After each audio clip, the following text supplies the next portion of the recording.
بسم الله توكلنا على الله. اللهم صل وسلم على رسول الله. السلام عليكم، كي دايرين؟ لاباس عليكم؟ اموركم مزيان؟ كي دايرين مع الحراره؟ الله يبرد علينا، اللهم اجرنا من حر جهنم. عندي واحد الوصفه اليوم خفيفه ظريفه غديوه ديال الصيف كتجي زوينه. واول حاجه خصني نجبدها هي هاد لاداند، وانا دايره هنايا صدر ديال الدجاج. فعاودت مره كندير لاداند، ولكن دابا دايره صدر ديال الدجاج. شوفوا الطريقه، هي بغيت نوريكم هذه الطريقه كيفاش كنجمدو كما وريتكم ديك المره في الفيديو السابق. الكفيته كنقادها هكا في البلاستيكه هكا، حتى هذا كندير ليه نفس الطريقه. كنجيبو كنغسلو صدر ديال الدجاج، كنقطعو طريفات صغار، كنرقدو في شويه يا اما د الخل ولا الحامض وشويه د الملحه باش كيحيد ليه داك الزفوره وباش كيفتيه.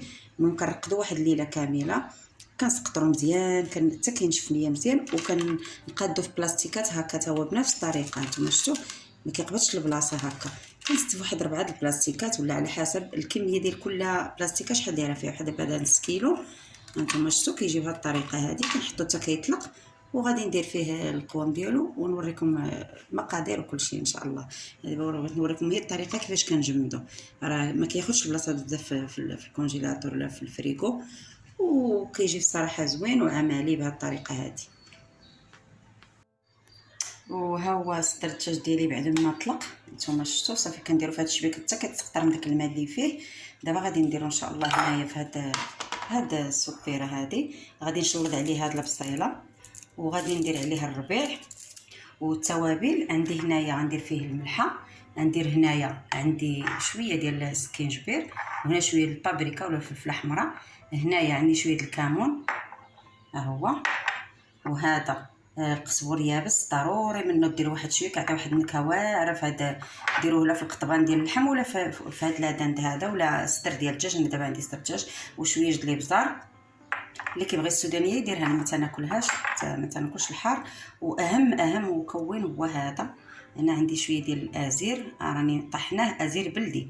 راه كاين البلدي وكاين الرومي، هذا هو اللي كيعطي واحد النكهه واعره. وطحناه ونديرها هنايا. هاد شويه اللي بقى عندي كندير منه هنايا في صدر ديال الدجاج ولا دلاداند، كيجي رائع بزاف. غير ديروا عندكم تنساو، هذا احسن مكون.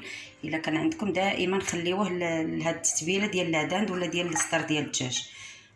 كيجي رائع بزاف حتى في الحوت. حتى ملي يكون عندكم الحوت في الفران ولا هكا ديروا واحد الحكه كيجي واعر هو الزعتر. لكن هذا ما كنديرش فيه الزعتر، كنكتفي غير هذا كيجي الازير كيجي هو اللي كيعطي واحد المذاق مختلف بزاف. صافي دابا غادي نتبل هذا الصدر ديال الدجاج. صافي غندير ليه التتبيله ونرقدوه واحد المده ساعه ولا ساعتين. كل ما خليتوه في ديك التتبيله مرقد ونديروه في الثلاجه باش كيشرب مزيان ديك الشرموله مزيان، وكيجي لذيذ وكيجي فتي. عرفتي انا غنوريكم فاش غيطيب باش نشويوه. كيجي رائع وفتي وكيجي بنين بزاف. غندير معاه واحد القطيره ديال الزيت البلديه، راني نسيت ما قلتها لكمش. واحد معلقه هكا نديرها مع ديك التتبيله ونشرملوه ونخليه. وديك الساعه نتلاقى معكم باش نوريكم كيفاش جا. هو بعد ما درت ليه التتبيله ديالو، انا دابا غادي نخليه واحد الساعه ولا ساعتين على ما نوجد شلايض ولا ما نوجد داك البيطات اللي كندير معكم كنتقاسموا معكم. راني ديما كنديرهم مع المشاوي، ديما فاش كندير شي حاجه هكا مشويه ولا شي حاجه بحال ساندويتشات ولا هذا راه كنديرو غير هو. حتى هو دايره كيخمر، نصاوبو ان شاء الله وصافي ونوجد المسائل الاخرى ونتلاقى معكم باش نوريكم كيفاش المهم نشويوه. غديوه خفيفه ديال هذا نتشاركها معكم ديال الصيف. هذاك الصدر ديال الدجاج ان شاء الله اللي غندير راني مرافقه بشويه ديال زعلوك مغربي العادي اللي كلشي كيعرف يديرو. جبت هنايا واحد 2 باذنجانات قطعتهم هكا كارويات، حيت لهم واحد شويه ديال القشره. خليت غير شي حاجه القشر حيت اغلبيه حيدتها، وقطعتها كارويات صغار. شي مره كنشويه، دابا استغنيت على داك الشوي لان باغا باش نديرو دغيا. صافي درتو هكا. قطعت معاه واحد مطيشه، واحد فليفله غير صغيره، شويه ديال المعدنوس هكا مقطع.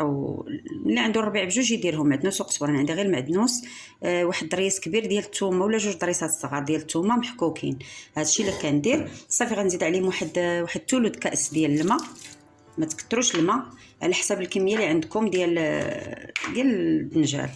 صافي واحد شويه ديال الكمون حتى هو ما نكترش باش ما يعطيش المروره. الملحه حسب الكميه اللي عندكم، الملحه كتبقى على حسب الذوق. وواحد شويه ديال الفلفله حمراء. حتى هي ما تكثرش باش ما كتعطيش داك حتى هي كتعطي شويه المروره اللي كثرتو منها. صافي هذه هي التوابل اللي عندي، وغادي نزيد الزيت صافي، وغادي نشد عليه في الكوكوط غير يصفر واحد 5 دقائق 10 على حسب. هاد الكوكوط عندي شويه دغيا كطيب، المهم ما تفوتوش 10 دقائق ماكسيموم كتحلوا عليها وصافي. وغتزعلكوه ديك الساعه، راه معروف الطريقه ديالو، انا غير بغيت نشاركها معكم ديال زعلوك كلشي كيعرف يديرها. صافي هذا هو المرافق الاول. من بعد غنزيد واحد شليضه اخرى وانا نكمل معكم ان شاء الله الوصفات اللي عندي.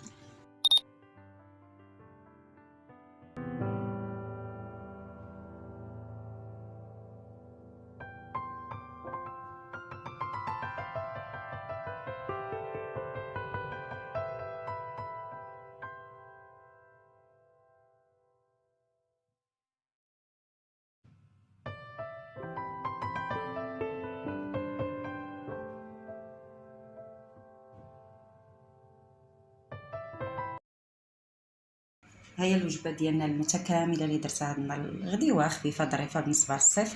ما كتقدوش على شي حاجه هكا ثقيله ولا شي حاجه. هادشي خفيف ظريف وكيتوجد في رمش عين، كلشي بسيط وسهل. نتوما شتو هاد التبيطات اللي كنوجد دائما معكم بالزرع، هاد النهار درتهم غرستهم بالسميده، راه كيجيو خفاف وزوينين. الزعلوك ديالنا ها هو حاضر. هاد الشليضه درتها كتعجبني غير بالبصله والمطيشه. ملي تتكون هكا اللي كياكل الحار يزيد فيها واحد المزيود الحار كتجي رائعه فينا. وهاد القطيبات ديالنا نتوما شتو كي كيجيو، راه كيجيو غزالين وهشاش. هانتوما كيجيو رطب بزاف بزاف فوق ما تصور. هانتوما شتو غير بوحدهم كيذوبوها كيجيو دايبين. هي ديك الترقيده اللي كنرقدهم المره الاولى في الخل ولا في الملحه، راه كيجيو فتيين بزاف وهشاش. تاكلوهم بالصحه والسلامه، وان شاء الله يا ربي يكون هذا الفيديو راكم وعجبكم، ونتمنى يا ربي تجربوا هذه الوصفات. وما تنسونيش باللايك ديالكم وبالاشتراك، واللي مازال ما اشتركش في القناه يشترك معايا. وكنتمنى يا ربي تبقاو ديما مدعميني وديما مسانديني في القناه ديالي، ولا يخطيكم عليا. وما توفيقي الا بالله، عليه توكلت واليه انيب.